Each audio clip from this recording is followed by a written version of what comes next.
এদের কথারও কোনো মিল নাই। 17 দিন কই আমি তো কোনো এরকম কমের কিছু দেখতেছি না। বলির পাঠা আমরা জনগণই। সিন্ডিকেট কারসাজিতে পণ্যের দাম আকাশচুম্বী, হাংডাক দিয়ে তেলের দাম বেঁধে দিলেও প্রভাব নেই বাজারে। চাহিদা মতো সরবরাহ করতে না পারলে কোনো চেষ্টাই সফল হবে না, মত অর্থনীতিবিদের। 16 বছর আগে পশ্চিমা গণমাধ্যমেই প্রথম প্রকাশ হয় ডক্টর ইউনূসের অর্থ আত্মসাতের খবর। এরপরও মহানায়ক বানানোর তৎপরতা যুক্তরাষ্ট্রের। হাসের মন্তব্য ধৃষ্টতামূলক, মত আইনজীবীর। জাতীয় পার্টিতে এবার দেবর ভাবির সম্মেলন নিয়ে খেলা। 9 মার্চ ঘিরে রসুনপন্থীদের জোর প্রস্তুতি। যোগ না দিতে নেতাকর্মীদের জিএম কাদেরের চিঠি। এবং ঘর থেকে মহাশূন্য, দৃপ্ত পদচিহ্নে অদম্য পথচলা। শুধু নারী দিবস নয়, সম্মান আর অধিকার নিশ্চিত হোক প্রতিদিন। সমতার সমাজ গড়তে দৃষ্টিভঙ্গি পরিবর্তনের আহ্বান।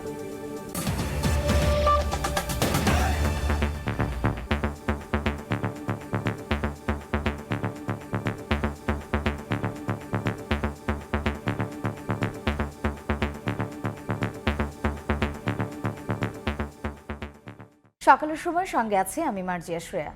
সিন্ডিকেট কারসাজিতে যখন পণ্যের দাম বাড়তে বাড়তে চূড়ায় ওঠে, তখন ঘটা করে দর নির্ধারণ সহ নিয়ন্ত্রণের চেষ্টা করে বাণিজ্য মন্ত্রণালয়। যদিও বেঁধে দেওয়া দামের প্রভাবই পড়ে না বাজারে, কাজে আসে না আমদানি বা আমদানির পরিকল্পনা। কয়েকটি সংস্থা অভিযান চালালেও তাকে লোক দেখানো বলেই মনে করেন সাধারণ মানুষ। অর্থনীতিবিদরা বলছেন, বাজারে চাহিদা মতো পণ্য সরবরাহ করতে না পারলে সরকারের কোনো চেষ্টাই সফল হবে না। বিস্তারিত সাইফুল ইসলামের রিপোর্টে। কান্নায় ভেঙে পড়া মানুষটির নাম নাজমুল হুদা। প্রতি মাসে তার আয় 20 থেকে 25,000 টাকা। বলছিলেন, উচ্চ মূল্যের বাজারে নিজের পরিবার নিয়ে চলা দায়। এমন কঠিন পরিস্থিতিতে ঘরে ফিরতে পারেন না ছেলের জন্য দরকারি বাড়তি খাবার নিয়ে। কষ্টের কথা কেউ দেখার নেই, আসলে সবাই আছে নিজের আখের গুছানোর জন্য, বুঝছেন। মন্ত্রী কন, এ কন, সে কন, সবার তো পেট চলতেছে, আমাদের পেট চলতেছে না। চলছে তেল সিন্ডিকেটের তেলেসমাতি। বাণিজ্য প্রতিমন্ত্রীর ভোজ্য তেলের দাম নির্ধারণের ঘোষণা গত 20 ফেব্রুয়ারির, যা বাজারে মিলবে 1 মার্চ থেকে। কিন্তু কোথাও মিলছে না সেই কম দামের তেল। 1 মার্চ থেকে এটা কার্যকরী হবে এবং 15 তারিখ পর্যন্ত, যেহেতু আমাদের এই ট্যারিফটা 15 তারিখ পর্যন্ত কার্যকর থাকবে। প্রতিশ্রুতি ও বাজার পরিস্থিতি একেবারেই উল্টো অবস্থানে। বাজারে মিল নাই, এই মন্ত্রীদের কথারও কোনো মিল নাই। ওদিক দিয়ে 10 দিন, এদিক দিয়ে 7 দিন, 17 দিন কই আমি তো কোনো এরকম কমের কিছু দেখতেছি না। নতুন রেটের তেল আমরা এখনো পাই নাই। রমজান সহ বছর জুড়ে সবসময় চাহিদা থাকে পেঁয়াজের। আমদানির ঘোষণা আর কঠোরভাবে সিন্ডিকেট প্রতিহত করার হুঁশিয়ারি দেন বাণিজ্য প্রতিমন্ত্রী। এর কোনো প্রভাব আছে কি বাজারে? চেষ্টা করব যে আমরা যেন দ্রব্যমূল্যটা মানুষের ক্রয় ক্ষমতার মধ্যে রাখতে পারি। তারতম্য হচ্ছে, সেইখানে আমাদের ভোক্তা অধিদপ্তর থেকে আরম্ভ করে অন্যান্য এজেন্সি ব্যবস্থা নিবে। বাস্তবতা কি বলছে শোনা যাক বেসরকারি চাকরিজীবী মাহফুজ আহমেদের মুখেই। কে কার তক্কা করে না, যা যা মনে সে ইচ্ছা বেচতেছে। আর ম্যাক্সিমাম তো সিন্ডিকেট এখন। যেভাবে নতুন পেঁয়াজ ওঠার পরে দাম কমার কথা, সেভাবে পেঁয়াজের দাম কমে নাই। ব্যবসায়ীদের বিরুদ্ধে যদি মন্ত্রীরা কাজ করে, তাহলে অবশ্যই পেঁয়াজের দাম কমবে। আসলে বাণিজ্য মন্ত্রণালয় যে দাম নির্ধারণ করে, সেই দামেই কি পণ্য মিলে বাজারে? চিনির কোনো সংকট হওয়ার কোনো সম্ভাবনা নাই। কেউ যেন এই ধরনের অসাধু চেষ্টা না করে। মিল গেটের রেট 1 টাকাও বাড়বে না রমজানের আগে। বস্তা বাড়ছে 100 টাকা, কেজি বাড়ছে 2 টাকা। চিনি কোনো জায়গায় কমায় না। বলির পাঠা আমরা জনগণই, এমপি মন্ত্রী না। ওনারা তো আসলে বাজারে আসে না। এসি রুমে বসে অনেক কথা বলা যায়। চাহিদার বিপরীতে বাজারে পণ্য সরবরাহ নিশ্চিত করতে না পারলে কাজে আসবে না কোনো হাকডাক, উদ্যোগ, পরিকল্পনা। বাজার নিয়ন্ত্রণের অর্থনীতির এই সহজ তত্ত্বকে অনুসরণের পরামর্শ অর্থনীতিবিদদের। গতকাল যা সেল হয়েছে, আজকে যদি সরবরাহকারীরা কোনো কারণে মনে করে যে আমরা কম সেল করব, ধরে রাখবো গোডাউন থেকে যে তারা যদি 20% মালামাল কম নিয়ে আসে বিক্রির জন্য, তাহলে কি হবে? সাপ্লাই কমে যাচ্ছে। বাজারের অসহায় ক্রেতাদের প্রশ্ন, সরকারি সিদ্ধান্তকে তোয়াক্কা করছেন না কারসাজিকারী বা সিন্ডিকেট চক্র। তারা কাদের নিয়ন্ত্রণে এত বেপরোয়া? সাইফুল ইসলাম, সময় সংবাদ, ঢাকা। কোনো গুজবে কান দিয়ে অতিরিক্ত 6 বা 3 মাসের জন্য নিত্যপণ্য কিনে মজুত না করার আহ্বান জানিয়েছেন খাদ্যমন্ত্রী সাধন চন্দ্র মজুমদার। গতকাল দুপুরে নওগাঁ সদরে নবনির্মিত খাদ্য অধিদপ্তরের অফিস উদ্বোধন করে কথা বলেন তিনি। বাংলাদেশে খাদ্যের অভাব নাই, হবে না, এবং এই নিয়ে দুশ্চিন্তার কোনো কারণ নেই, দুর্ভিক্ষের কোনো কারণ নেই। আমাদের বাজেটে যে গম কেনার কথা ছিল, সেগুলো সব কিনেও আমরা ইতিমধ্যে 7 দিন আগেই অতি কম মূল্যে, এই বছরের সবচেয়ে কম মূল্যে প্রায় 3.5 লক্ষ মেট্রিক টন গম আমরা ইতিমধ্যে ক্রয় করেছি 7 দিনের মধ্যে। যে আগাম কোনো যদি চাউলের যদি ক্রাইসিস হয়ে যায় তাহলে আটা দিয়েও যেন আমরা মানুষকে রক্ষা করতে পারি। ডক্টর মোহাম্মদ ইউনূসের বিরুদ্ধে মামলাগুলো বাংলাদেশের শ্রম আইনের অপব্যবহারের উদাহরণ হতে পারে বলে পিটার হাসের মন্তব্যকে নিজস্ব এজেন্ডা বাস্তবায়নের উদ্দেশ্য হিসেবে দেখছেন আইনজীবীরা। তাদের মতে এ ধরনের বক্তব্য স্বাধীন দেশের স্বাধীন বিচার ব্যবস্থায় হস্তক্ষেপের শামিল। বিচার ব্যবস্থা নিয়ে একের পর এক মন্তব্যে ভিয়েনা কনভেনশন অনুযায়ী ব্যবস্থা নেওয়া উচিত বলে মনে করেন কলকারখানা প্রতিষ্ঠান পরিদর্শন অধিদপ্তরের আইনজীবী। শ্রমিকদের অর্থ লোপাট, কল্যাণ তহবিলে অর্থ আত্মসাৎ এবং সহযোগী অন্যান্য প্রতিষ্ঠানে অর্থ স্থানান্তর করা, এমন গুরুতর সব অভিযোগে দেশব্যাপী 168টি মামলা রয়েছে ডক্টর মোহাম্মদ ইউনূসের বিরুদ্ধে, যার মধ্যে শ্রম আইন লঙ্ঘনের মামলায় গত 1 জানুয়ারি ডক্টর ইউনূসকে 6 মাসের কারাদণ্ড দেন আদালত। সেই মামলায় জামিনে আছেন তিনি। এছাড়া দুদকের অর্থ আত্মসাতের মামলায়ও জামিনে আছেন অধ্যাপক ইউনূস। এত সব অভিযোগের পরও 1/11 সেনা সমর্থিত সরকারের মতো আবারও ডক্টর ইউনূসকে মহানায়ক বানানোর তৎপরতা শুরু করেছে মার্কিন যুক্তরাষ্ট্র। এরই ধারাবাহিকতায় সোমবার রাতে ডক্টর ইউনূসকে নৈশভোজের আমন্ত্রণ জানান মার্কিন রাষ্ট্রদূত পিটার হাস। 3 ঘন্টার বৈঠক অনুষ্ঠিত হয় পিটার হাসের বাসভবনে। পরে মার্কিন দূতাবাস এক বিবৃতি দেয়, যেখানে পিটার হাস বলেন, ডক্টর ইউনূস ও তার সহকর্মীদের বিরুদ্ধে চলমান মামলাগুলোর অগ্রগতি নিবিড়ভাবে পর্যবেক্ষণ করছে মার্কিন যুক্তরাষ্ট্র। পাশাপাশি মার্কিন রাষ্ট্রদূত উদ্বেগ প্রকাশ করেন, এই মামলাগুলো বাংলাদেশের শ্রম আইনের অপব্যবহার হিসেবে উদাহরণ হতে পারে। অথচ সর্বোচ্চ আইন সুবিধা ভোগ করে উচ্চ আদালতে নিষ্পত্তি হয়েছে ডক্টর ইউনূসের বিরুদ্ধে আয়কর এবং কোম্পানি আইনে 2 মামলা। বাংলাদেশের স্বাধীন বিচার প্রক্রিয়া নিয়ে বিদেশি রাষ্ট্রদূতের এমন মন্তব্য প্রতিক্রিয়ার সৃষ্টি করেছে দেশের বিচার অঙ্গনে। ডক্টর ইউনূস নিয়ে পিটার হাসের বক্তব্য বাংলাদেশে মার্কিন এজেন্ডা বাস্তবায়নের উদ্দেশ্য হিসেবে দেখছেন আইনজীবীরা। মার্কিন রাষ্ট্রদূত পিটার হাস যে কথাটা বলেছেন এটা হাইলি কন্টেম্পচুয়াস, আদালত অবমাননাকর। বাংলাদেশের লেবার আইন সম্পর্কে না জেনে না শুনে একজন রাষ্ট্রদূত আমাদের দেশে স্বাধীন দেশে বসে আমাদের জমিতে বসে এই ধরনের বক্তব্য আদালত অবমাননার শামিল। মিসইউজ অফ লেবার লস এই কথাটা একমাত্র বলতে পারে আদালত, এটা পিটার হাস তো বলতে পারেন না। ইন্টারন্যাশনাল লেবার অর্গানাইজেশন তারা এটা দেখভাল করে ভ্যাটিং করে এই আইনটা অনুমোদন করেছে। কাজেই শুধু পিটার হাস বাংলাদেশকে অবমাননা করেন নাই, আইএলওকে অবমাননা করেছেন আন্তর্জাতিকভাবে। কাজে আমি মনে করি পিটার হাসের এই বক্তব্য সরকারিভাবে পররাষ্ট্র দপ্তরের মাধ্যমে মার্কিন যুক্তরাষ্ট্রের স্টেট ডিপার্টমেন্টকে এটা জানানো উচিত। আদারওয়াইজ অথবা ভিয়েনা কনভেনশন অনুযায়ী তার বিরুদ্ধে যথাযথ আইনি ব্যবস্থা নেওয়া হোক। এর আগেও মার্কিন লবির বন্ধুদের নিয়ে বিচার বন্ধের দাবিতে পত্রিকায় বিজ্ঞাপন ছাপান ডক্টর ইউনূস। সময় সংবাদ, ঢাকা।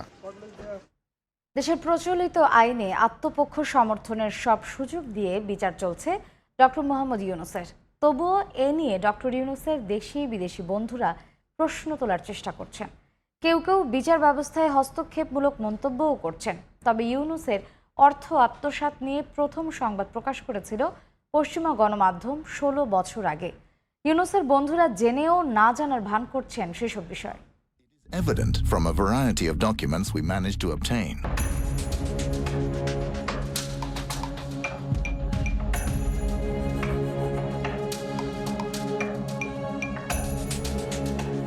দেশের আদালতে বিচার চলছে ডক্টর মোহাম্মদ ইউনূসের। শ্রমিক ঠকানোর মামলায় কারাদণ্ড হয়েছে তার। দুর্নীতি ও অর্থ আত্মসাতের মামলায় এখন কাঠগড়ায় এই নোবেল জয়ী। আত্মসমর্পণ করে বর্তমানে জামিনে আছেন অধ্যাপক ইউনূস। দেশে ইউনূসের বিরুদ্ধে দুর্নীতির অভিযোগ নতুন মনে হলেও আন্তর্জাতিক অঙ্গনে বেশ পুরনো। Many of the documents are written by Mohammed Yunus. এক যুগেরও বেশি সময় আগে ডেনমার্কের অনুসন্ধানী সাংবাদিক টম হেইনিম্যান গ্রামীণ ব্যাংকের ঋণের ফাঁদ শিরোনামে একটি তথ্যচিত্র নির্মাণ করে, যে তথ্যচিত্রটি এখনো ইউটিউবে পাওয়া যায়। $100 million had been transferred. তথ্যচিত্রে দেখানো হয় 1996 সালের ডিসেম্বরে গরিবের ব্যাংক নামে খ্যাত গ্রামীণ ব্যাংক থেকে নতুন প্রতিষ্ঠান গ্রামীণ কল্যাণে $100 মিলিয়ন সরান ডক্টর মোহাম্মদ ইউনূস, যেই টাকাগুলো গরিবের জন্য পাঠিয়েছিলেন দাতা দেশ সুইডেন, জার্মানি, কানাডা। ইউনূসের তরফ থেকে বলা হয়, ভবিষ্যতে ট্যাক্স থেকে বাঁচতে ধার হিসেবে গ্রামীণ কল্যাণকে এই টাকাগুলো দিয়েছেন তারা। Of the $100 million was returned. অর্থ সরিয়ে নেওয়ার খবরে নাখোশ হয় দাতা সংস্থাগুলো। নরওয়ে দূতাবাস এবং দাতা দেশগুলো $100 মিলিয়ন ফেরত চায়। চাপের মুখে মাত্র $30 মিলিয়ন গ্রামীণ ব্যাংকে ফেরত দেয় অধ্যাপক ইউনূস। তথ্যচিত্রটি 2010 সালের নভেম্বরে প্রকাশিত হয়, যেখানে উঠে আসে দারিদ্র্যকে পুঁজি করে ইউনূসের ক্ষুদ্র ঋণ ব্যবসার নানা দিক। বয়স জটিলতায় পরের বছর গ্রামীণ ব্যাংক ছাড়তে হয় অধ্যাপক ইউনূসকে। দেশের আদালতে শ্রম আইন লঙ্ঘন, আয়কর, দানকর ফাঁকি, দুর্নীতি, অর্থ আত্মসাতের অভিযোগে 168টি মামলা রয়েছে অধ্যাপক ইউনূসের বিরুদ্ধে।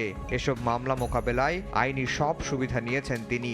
নিম্ন আদালত থেকে সর্বোচ্চ আদালতে ছোটাছুটি করেও কোনো সুবিধা করতে না পারায় সরকারের বিরুদ্ধে নানা অভিযোগ করে আসছেন অধ্যাপক ইউনূস। বিশ্লেষকরা বলছেন, বিচারকে প্রশ্নবিদ্ধ করতে বিদেশে থাকা বন্ধুদের দিয়ে বিবৃতি দেয়ানো এবং বিবৃতি ছাপানোর কাজ করছেন তিনি। রাষ্ট্রপক্ষের আইনজীবীরা বলছেন, ইউনূসের তরফ থেকে যত চেষ্টা হোক আইনি প্রক্রিয়া মেনেই হবে বিচার। দেশি বিদেশি কোনো চাপের কাছে মাথা নত করবে না আদালত। আফজাল হোসেন, সময় সংবাদ, ঢাকা।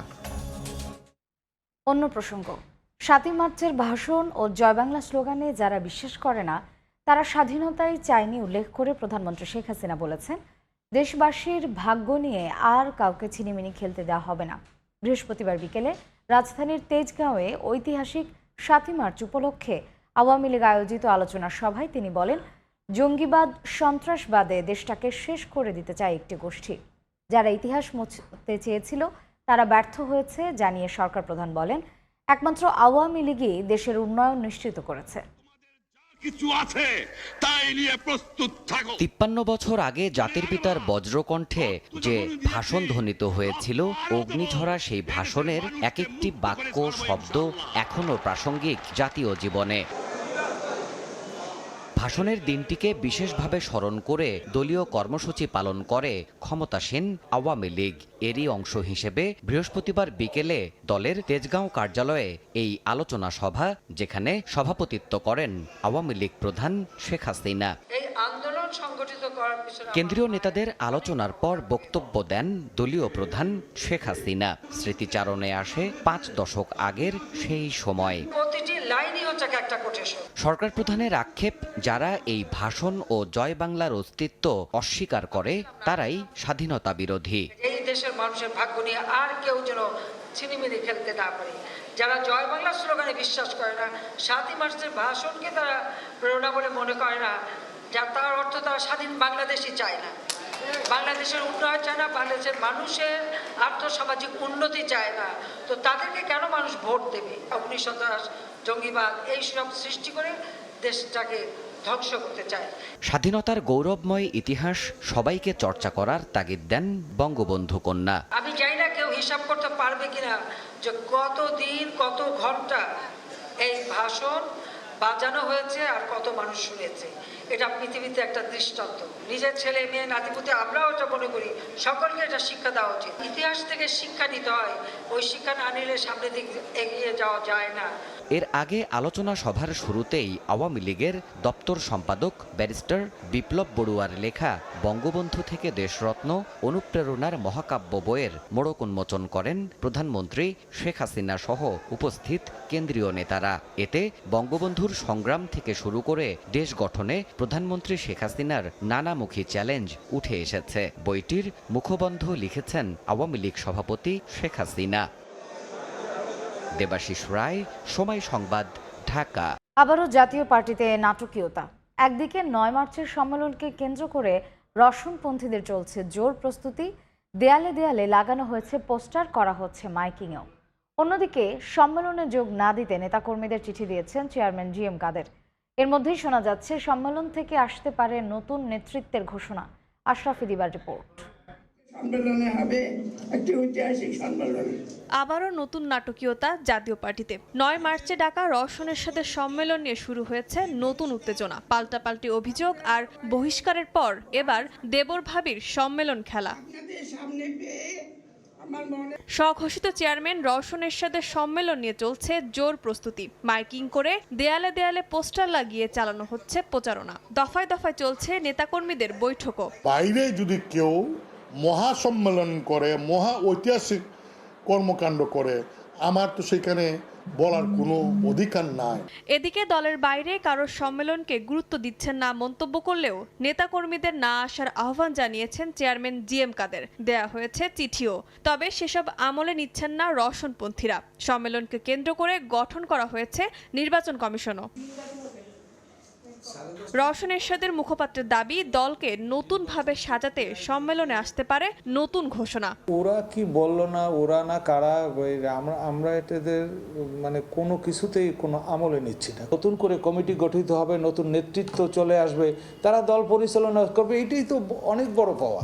রওশনপন্থীদের দাবি, এই সম্মেলনে নতুন রূপে আত্মপ্রকাশ করবে জাতীয় পার্টি। এই সম্মেলনটা হবে আমাদের ঘুরে দাঁড়ানোর একটি বার্তা। আশরাফি দিবা, সময় সংবাদ, ঢাকা। গ্রাম থেকে শহর, ভূপৃষ্ঠ থেকে মহাশূন্য, দৃপ্ত পদচিহ্নে নারীর অগ্রযাত্রা আশা জাগানিয়া। তবু কোথায় যেন এক পিছুটান। স্বাধীনতার অর্ধশতক পেরিয়ে নারীর ক্ষমতায়নের দিকে অনেকটাই এগিয়ে গেলেও দৃষ্টিভঙ্গি উন্নয়নের প্রশ্নে কোথায় যেন এক কিন্তু রয়েই গেছে। মাইমুনা হায়দার চৌধুরীর রিপোর্ট।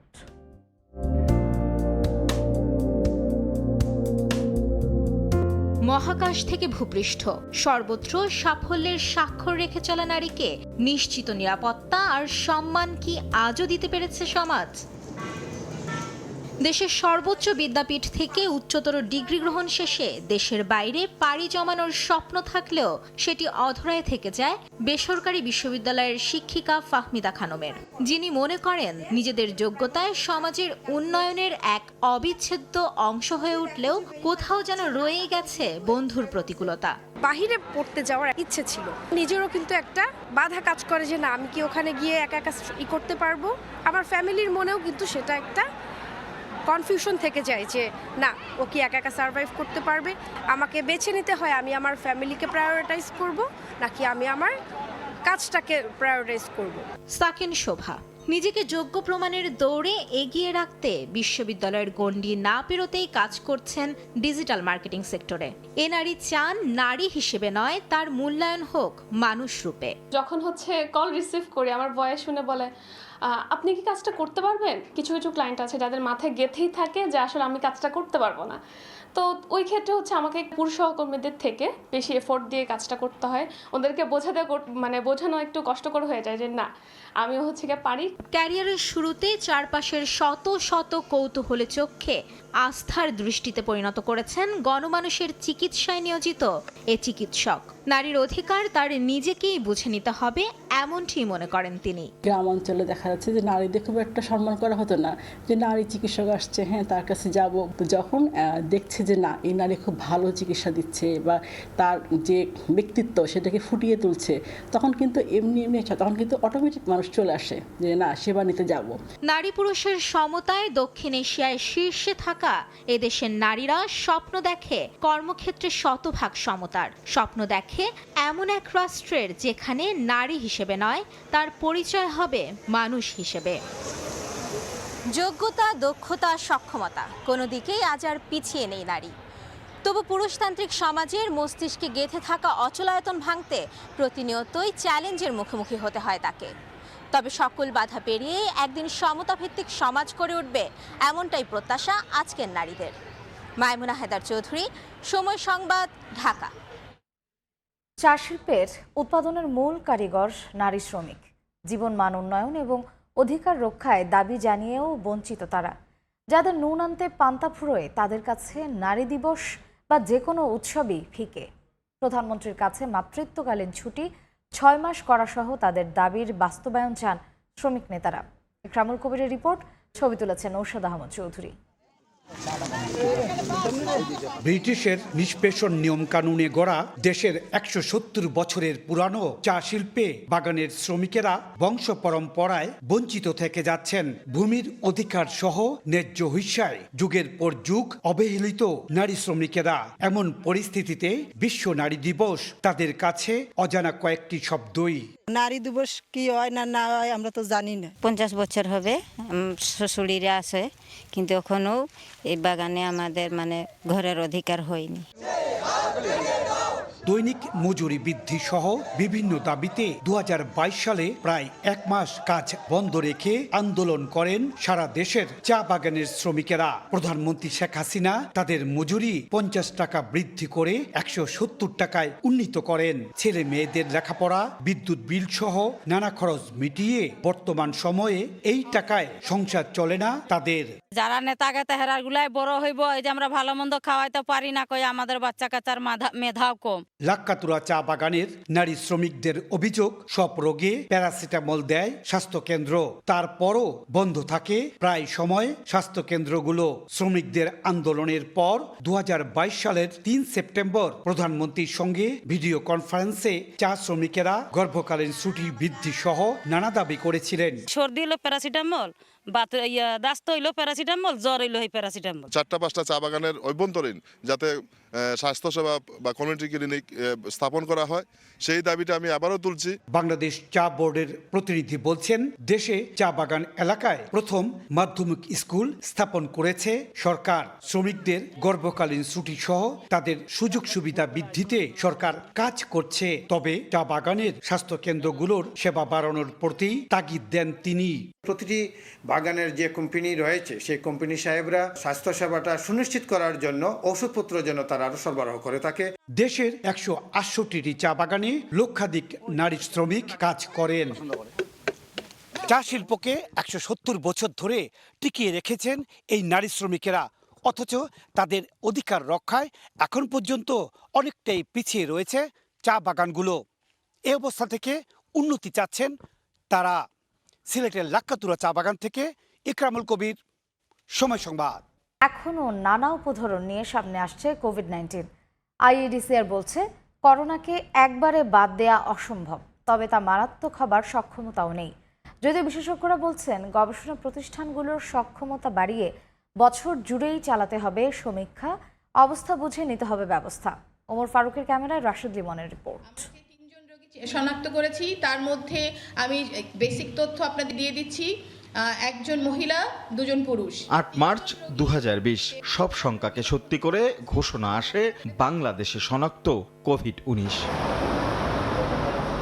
এরপর অজানা আতঙ্কের এক গল্প। 25 মার্চ আসে লকডাউন, স্বাস্থ্যবিধি, সামাজিক দূরত্ব, কোয়ারেন্টাইন, আইসোলেশন, এমন নানা নতুন নতুন শব্দ যুক্ত হতে থাকে যাপিত জীবনে।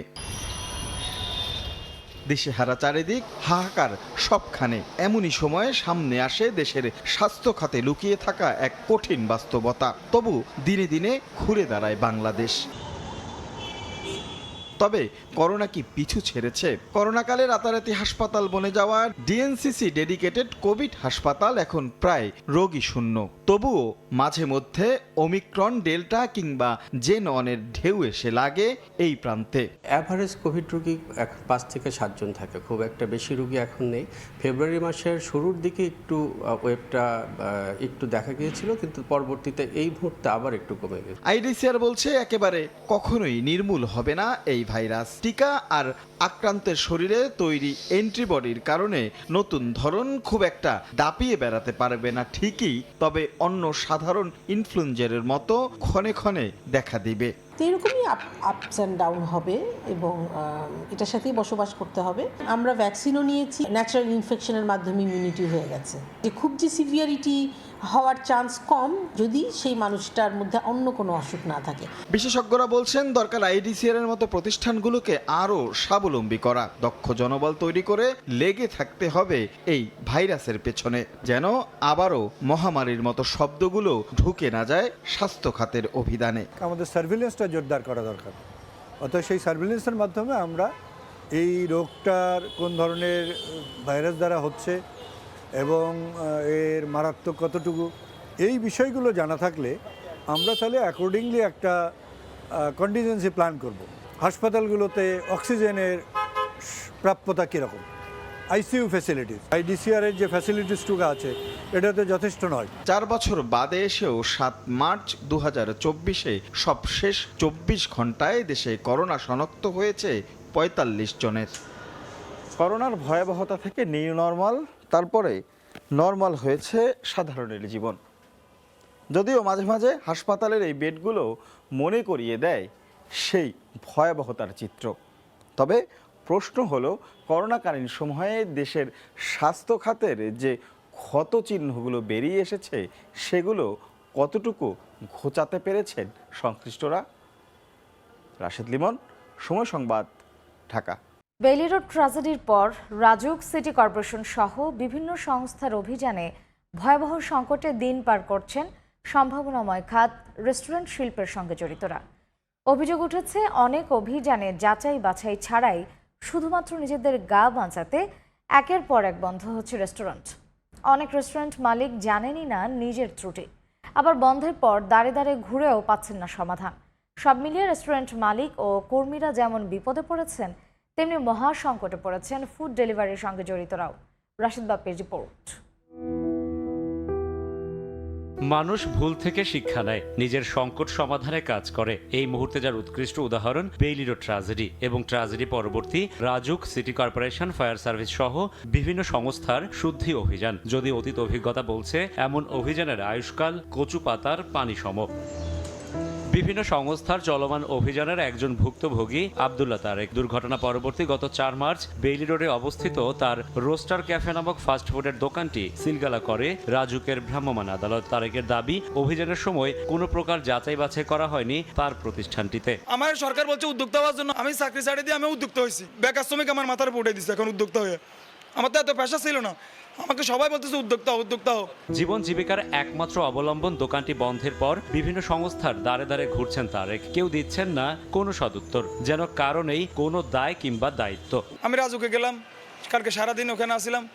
লাস্ট মুহূর্তে 5টার দিকে বলে যে এটা তো আমাদের কিছু করেন না, এটা যাইতে হবে আপনার ডিসি অফিস। এখন আমি কি করব? আমি কি রেস্টুরেন্টে ভাড়া দিব, না সার্ভিস চার্জ দিব, না স্টাফ চালাবো, না গত মাসের স্টাফ বেতন দিব? এ তো গেল দোকান মালিকের অসহায়তার কথা। ঠিক একই রকম সংকটে পড়েছেন বন্ধ হওয়া রেস্টুরেন্টগুলোর কর্মীদের পাশাপাশি ফুড ডেলিভারির সঙ্গে জড়িত কর্মীরাও। কমে গেছে অর্ডার, চোখে মুখে অন্ধকার দেখছেন তারা। আগের তুলনায় অর্ডার আমাদের অনেকটা কমে গেছে। ফুড ডেলিভারি করে আমি মনে করি যে আমি পড়ালেখা করি, আবার বাসায় কিছু দেই। এখন মেস ভাড়া দেবো কেমনে দেবো, এই টেনশনে আমার জান বাঁচে না। যে অভিযান করতেছে, এর আগেও তো অভিযান করলো, তখন কেন সমস্যা দেখা দিল না, এখনই কেন মনে হচ্ছে এদের সমস্যা? বড় বড় দুর্ঘটনা পরবর্তী এমন অভিযানে সন্তুষ্ট নন নগরবাসীও। লোক দেখানো কার্যক্রম থেকে বেরিয়ে এসে সংশ্লিষ্ট কর্তৃপক্ষের জবাবদিহিতা নিশ্চিতের দাবি তাদের। তারাই আগে ঘুষ খাইছে, এখন আবার খাইবার লাই এদেরকে ধরে নিছে, এই হলো এদের নাটক। কামড় দিল মাথায় সাপে, আপনি পায়ে বাঁধন দিলে তা তো হবে না। সাধারণ মানুষদেরকে অ্যাওয়্যার তো হইতেই হবে, অ্যাজ ওয়েল অ্যাজ আমাদের দপ্তরগুলোর তো অ্যাওয়্যার হইতে হবে। সংকটের স্থায়ী সমাধানের জন্য টাস্ক ফোর্স গঠন করে রেস্টুরেন্ট শিল্পকে শৃঙ্খলায় আনার দাবি রেস্তোরাঁ মালিক সমিতির। অভিযানের নামে হয়রানি বন্ধ করতে হবে এবং আমরা টাস্ক ফোর্স গঠন করতে হবে, যে টাস্ক ফোর্সের মাধ্যমে আমরা যেগুলো ঝুঁকিপূর্ণ, অতি ঝুঁকিপূর্ণ তাদের বিরুদ্ধে ব্যবস্থা নিবে, আর যারা ব্যবসা করতে পারবে তাদেরকে অবিলম্বে ব্যবসা খুলে দেওয়ার জন্য। সারা দেশে 4,81,000 রেস্তোরাঁয় কাজ করেন প্রায় 30 লাখ কর্মকর্তা কর্মচারী। বেইলি রোড ট্র্যাজেডির মতো বিভৎস দুর্ঘটনা আর ফিরে না আসুক, এটিই হোক রাজধানী ঢাকার ট্র্যাজেডি নামক খাতায় ওঠা সবশেষ নাম, এমন প্রত্যাশা সবার। তবে দৃশ্যমান যে অভিযান চলছে, সেই অভিযানের বাইরেও আরেকটি অভিযান দরকার। সেটি হচ্ছে নৈতিকতার অভিযান, যেটি সরকারি দপ্তরের কর্মকর্তাদের ক্ষেত্রে যেমন প্রযোজ্য, ঠিক তেমনি প্রযোজ্য সাধারণ মানুষের ক্ষেত্রেও। রাশেদ বাপ্পি, সময় সংবাদ, ঢাকা। গাজীপুর পল্লী বিদ্যুৎ সমিতি একে প্রায় ৭৯.৫ লাখ টাকা আত্মসাতের প্রমাণ পেয়েছে দুর্নীতি দমন কমিশন। চাহিদাপত্র পরিবর্তন করে জেনারেল ম্যানেজার সহ কর্মকর্তা কর্মচারীরা হজম করেছেন এই টাকা। এ ঘটনায় সাবেক জেনারেল ম্যানেজার যুবরাজ চন্দ্র পাল, ঠিকাদার মামুনুর রশিদ সহ ৬ কর্মকর্তার বিরুদ্ধে মামলাও করেছে দুদক। রাজবুল হাসানের রিপোর্ট, ছবি তুলেছেন জুনায়েদ রুবেল। গাজীপুর পল্লী বিদ্যুৎ সমিতি একে ভুয়া ৩ প্রতিষ্ঠানের নামে দেয়া হয় কার্যাদেশ। পরিকল্পনা অনুযায়ী হয় মালামাল উত্তোলন, কিন্তু সেই মালামাল যায় ঠিকাদার মামুনুর রশিদের কবজায়। সম্পূর্ণ কাজ না করে নিজ গুদামে রেখে দেওয়া হয় বৈদ্যুতিক তার, খুঁটি, ট্রান্সফরমার সহ বিভিন্ন সামগ্রী। পুলিশের সহায়তায় ঠিকাদারের গুদাম থেকে কিছু মালামাল উদ্ধার করা হয়। তবে বাকি ৭৯,৪০,৩০৩ টাকার মালামাল তৎকালীন জেনারেল ম্যানেজার যুবরাজ চন্দ্র পাল সহ কর্মকর্তা কর্মচারীদের যোগসাজশে অভিযুক্তরা আত্মসাৎ করেন। দুদকের দীর্ঘ অনুসন্ধানে বেরিয়ে আসে এমন তথ্য। সম্প্রতি গাজীপুর সমন্বিত জেলা দুদক কার্যালয়ের সহকারী পরিচালক সেলিম মিয়া বাদী হয়ে অভিযুক্ত তৎকালীন জেনারেল ম্যানেজার যুবরাজ, এজিএম নাহিদ সিরাজ, সহকারী প্রকৌশলী নুরুল ইসলাম, ইঞ্জিনিয়ার উজ্জ্বল চন্দ্র সরকার, স্টোর কিপার আব্দুল হামিদ ও ঠিকাদার মামুনুর রশিদের বিরুদ্ধে মামলা করেন। মামলায় পল্লী বিদ্যুতের লাইন রক্ষণাবেক্ষণ, ফিডার লোড, ব্যালেন্সিং ও লাইন নির্মাণ কাজের নামে প্রতারণা ও চাহিদাপত্র পরিবর্তন করে 4,46,00,000 টাকার মালামাল উত্তোলন ও পরে নির্ধারিত সময়ে নির্মাণ কাজ শেষ না করে অর্থ আত্মসাতের বিষয়টি উল্লেখ করা হয়। মামুনি আসলে মেইন কালপ্রিট, চাহিদা পত্রে যে অ্যামাউন্ট ছিল ওই তার অ্যামাউন্টটা বাড়াইছে। মামুনুর রশিদ আরেকজনের নামে টেন্ডার সাবমিট করছে, নূরজাহান, তারপরে হলো সুপার পাওয়ার, জিট এন্টারপ্রাইজ, এদের নামে মামুনুর রশিদ টেন্ডার সাবমিট করছে। আমাদের এখানে গণশুনানি আয়োজন করা হয়েছিল, গণশুনানিতে আমাদের কাছে অভিযোগ ছিল, সেই অনুসারে আমরা এটা অনুসন্ধান। 2019 সালে পল্লী বিদ্যুতের এমন কর্মকাণ্ড নিয়ে চাঞ্চল্যের সৃষ্টি হয়। পরবর্তীতে এক গণশুনানিতে বিষয়টি সামনে আসলে তদন্তে নামে দুর্নীতি দমন কমিশন। অভিযুক্ত যুবরাজ চন্দ্র পাল ও সহকারী প্রকৌশলী নুরুল ইসলাম বর্তমানে অবসরে রয়েছেন। রাজিবুল হাসান, সময় সংবাদ, গাজীপুর। আন্তর্জাতিক নারী দিবস উপলক্ষে এশিয়ান উইমেন ইউনিভার্সিটির আয়োজনে বিভিন্ন দেশের নারীদের অংশগ্রহণে অনুষ্ঠিত হচ্ছে নারীদের ম্যারাথন। এই মুহূর্তে চট্টেশ্বরী এলাকায় আছেন রিপোর্টার ফেরদৌস লিপি, সরাসরি যাচ্ছি তার কাছে। প্রায় 6টি দেশের নারীরা কিন্তু আমরা দেখেছি যে সকাল 8টায় দৌড়ানো শুরু করেছে। এশিয়ান উইমেন ইউনিভার্সিটির আয়োজনে এই ম্যারাথন শুরু করা হয়েছে এবং আমরা এই মুহূর্তে কিন্তু সিআরবি এলাকায় চলে এসেছি। প্রায় 2 কিলোমিটারের কাছাকাছি কিন্তু ম্যারাথন করেছে এই 6 দেশের নারীরা এবং যারা এখানে অংশগ্রহণ করছেন তার মধ্যে রয়েছে বাংলাদেশ তো বটেই, এর বাইরে নেপাল, ভুটান, মিয়ানমার, আমেরিকান সহ 6টি দেশের নারীরা কিন্তু এখানে রয়েছেন এবং এদের মধ্যে কিন্তু অধিকাংশ নারীরাই কিন্তু এশিয়ান ইউনিভার্সিটিতে শিক্ষার্থী এবং অর্থাৎ এখানে তারা পড়াশোনা করছেন। এবং ম্যারাথন শুরুর আগে আমি তাদের যে অনুভূতি সেটা জানতে চেয়েছি। তারা বলছেন যে বিশেষ করে আন্তর্জাতিক নারী দিবসে এ ধরনের আয়োজন নিয়ে তারা কিন্তু খুব এক্সাইটেড ছিল। বিশেষ করে আপনি জানেন যে সারা বিশ্বে কিন্তু আসলে একটা সাধারণ যে চিত্র নারীদের সেটা কিন্তু দেশে দেশে এবং বিশেষ করে এই যে নেপাল, ভুটান কিংবা আফগানিস্তানে নারীদের যে অবস্থা, সেখান থেকে তারা যে ম্যারাথনে অংশগ্রহণ করছে, বিশেষ করে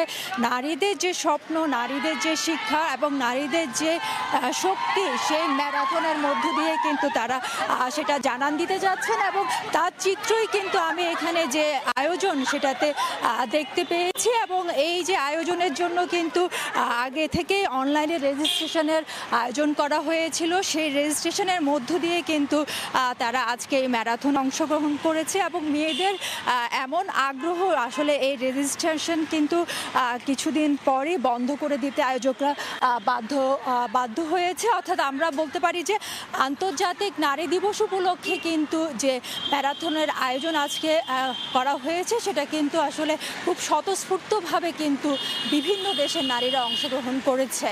তো এই ছিল আমার কাছে এখনো পর্যন্ত এখান থেকে সর্বশেষ। আন্তর্জাতিক নারী দিবস উপলক্ষে নারীদের ম্যারাথনের সবশেষ খবর জানতে সরাসরি ছিলাম চট্টগ্রামের চট্টেশ্বরী এলাকায়। আবারও ম্যারাথনের খবর।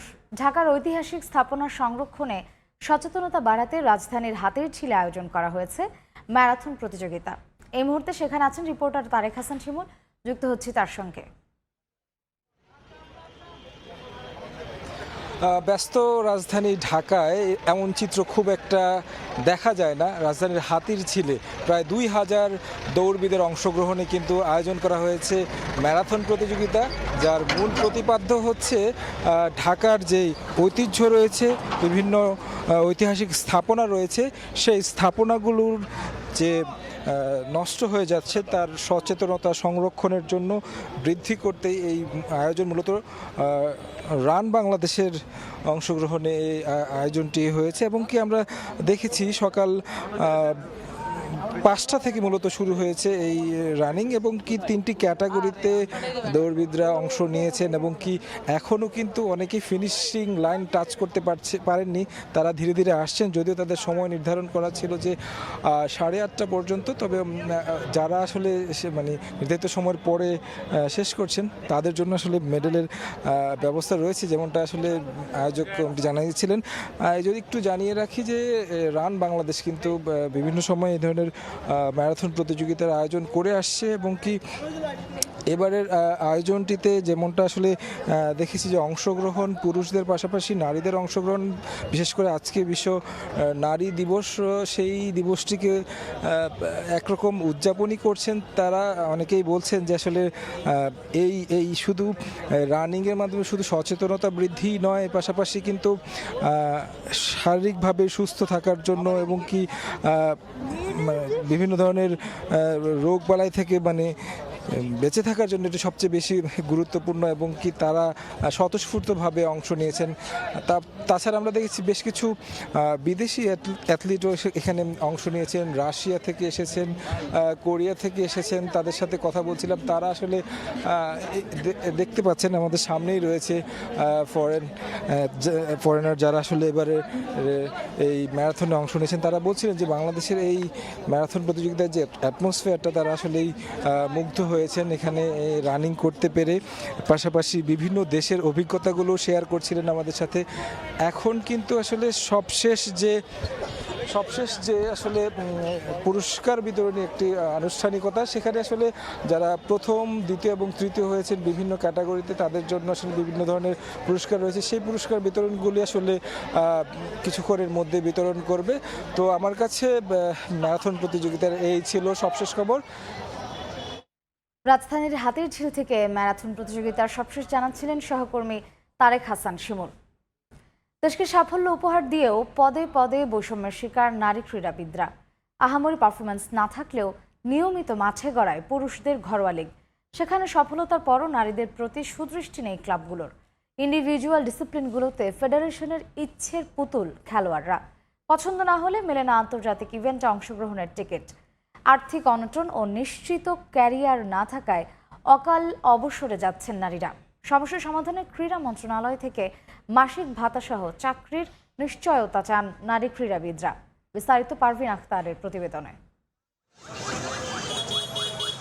দেশের নারী ফুটবল ইতিহাসে সবচেয়ে বড় অর্জন সাফ জয়। ট্রফি নিয়ে ছাদ খোলা বাসে রাজধানী জুড়ে উদযাপন এখন শুধুই স্মৃতি। নারী ফুটবলের উন্নয়নে ফাঁকা বুলি আর উচ্চাসার গল্পগুলো হাওয়ায় মিলিয়ে যায় এর কমাস পরেই। সাফ জয়ের পর জমকালো ট্রফি উন্মোচন করেই শেষ ফ্র্যাঞ্চাইজি লিগ। ঘরোয়া লিগে দল বাড়াতো দূরে থাক, মুখ ফিরিয়ে দিচ্ছে ক্লাবগুলো।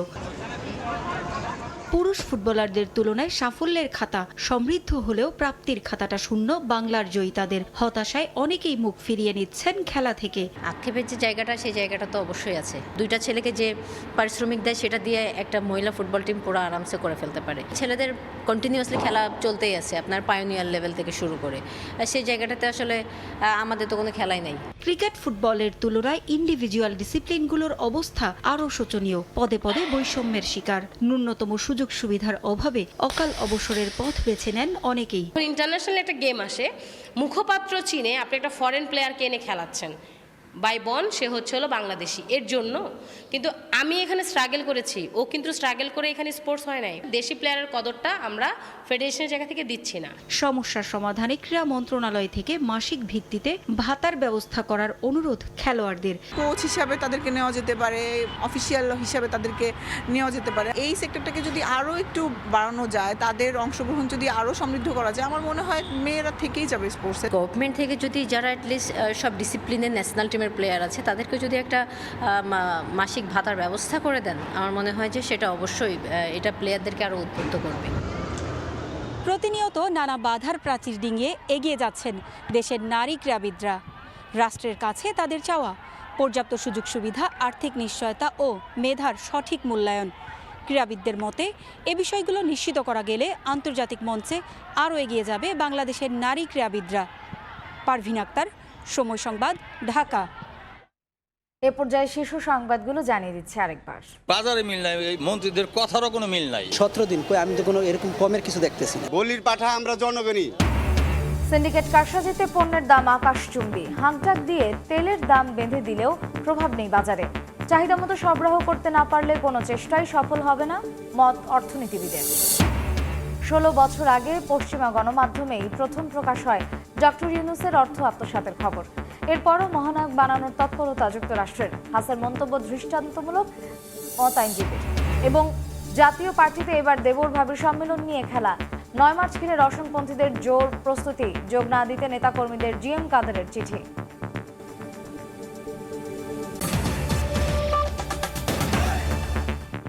এই ছিল সকালের সময়ের আয়োজন। এরপর আন্তর্জাতিক সময় আপনাদের সঙ্গে থাকবেন সহকর্মী কনক আজাদ।